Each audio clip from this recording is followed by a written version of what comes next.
Bonjour à tous, bienvenue sur apcpedagogie.com. On va voir dans cette vidéo comment utiliser la fonction lambda avec la fonction map. Jusqu'à présent, vous avez utilisé des fonctions lambda et essentiellement, nous avons vu tout ça dans une vidéo précédente. Pour écrire des fonctions simples, donc on a utilisé la fonction lambda pour écrire des fonctions courtes et simples, et ainsi que pour définir des fonctions avec des fonctionnalités simples, on a utilisé la fonction lambda et on a dit que cette fonction, elle peut être appelée une fonction anonyme. Pourquoi anonyme? Elle ne porte pas de nom. Cependant, le meilleur cas d'utilisation de la fonction lambda est lorsque vous souhaitez que ces fonctionnalités soient intégrées de manière anonyme, autrement sans nom, dans des expressions plus larges. Pour cela, on va utiliser notre fonction map avec notre fonction lambda. Premièrement, la fonction map applique une fonction donnée à chaque élément d'un étirable, une liste, tuple, etc. et renvoie une liste des résultats. Autrement, la fonction map exécute une fonction lambda sur un étirable. Donc la fonction map, la syntaxe générale de notre fonction map est le suivant. Map, function étirable, les paramètres fonction, donc cette fonction avoir deux paramètres qui sont la fonction et étirable. La fonction passe ou map passe chaque élément du étirable à cette fonction et l'étirable qui doit être mappé. Bien sûr, notez que vous pouvez passer plus d'un étirable à notre fonction map.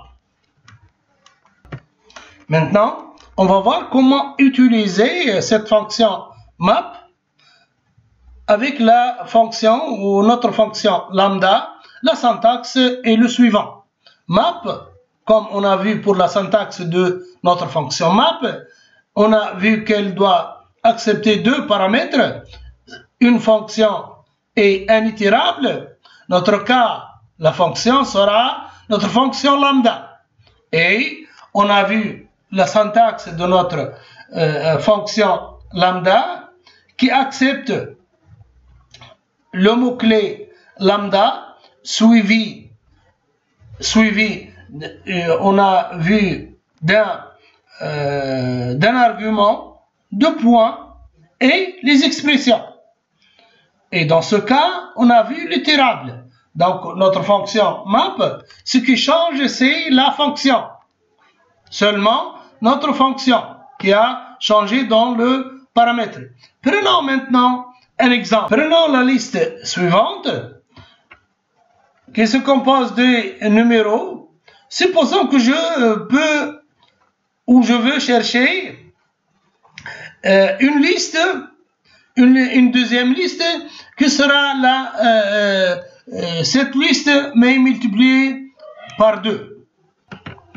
Pour le faire, donc je vais utiliser les deux fonctions map et lambda. Donc je peux écrire liste double par exemple. Liste double, puisque je cherche le double de cette liste, double égale à liste, puisque le résultat ce sera une liste, et je vais utiliser ma fonction map, et on a dû cette fonction accepte comme notre fonction map, et map, donc entre parenthèses, je vais utiliser lambda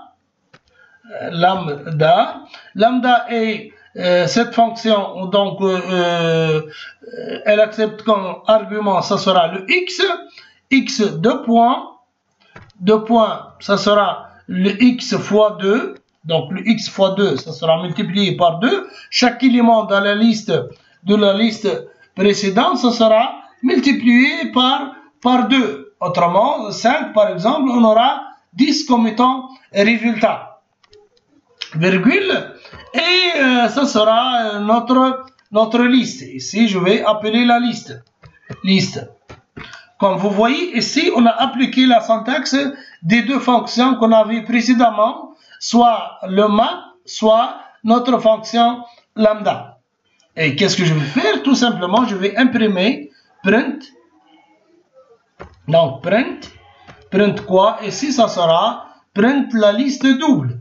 Print liste double. Print liste double.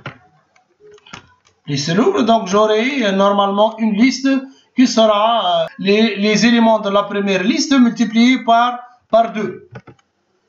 OK?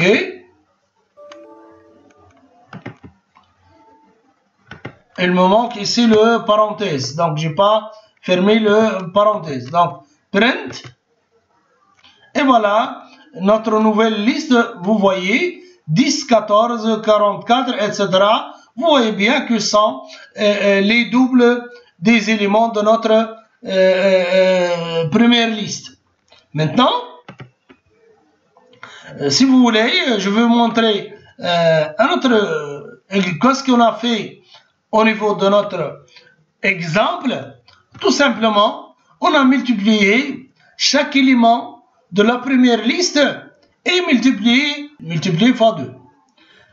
Maintenant, je vais passer à l'application, soit la liste num suivante, 2, 4, 6 et 8, 10. Utiliser la fonction lambda avec la fonction map pour mettre tous les éléments à la puissance 2. Ce sera la même chose. Maintenant, je vais tout simplement changer le fois 2. Par exemple, ici, ça sera fois 2, ça sera à la puissance 2. Et je vais exécuter. Donc, je cherche la puissance des éléments de la première liste. Voilà, vous voyez, 25 à la puissance 2, ça sera bien 25. 7, ça sera 49. 22, ça sera 488, etc. Jusqu'au 61, qui sera le 37 000 ou 3721. Voilà, on a vu comment utiliser la fonction map. On a vu la syntaxe de cette fonction. On a vu comment utiliser la fonction map avec lambda et pourquoi l'utiliser avec cette fonction. Merci et au revoir.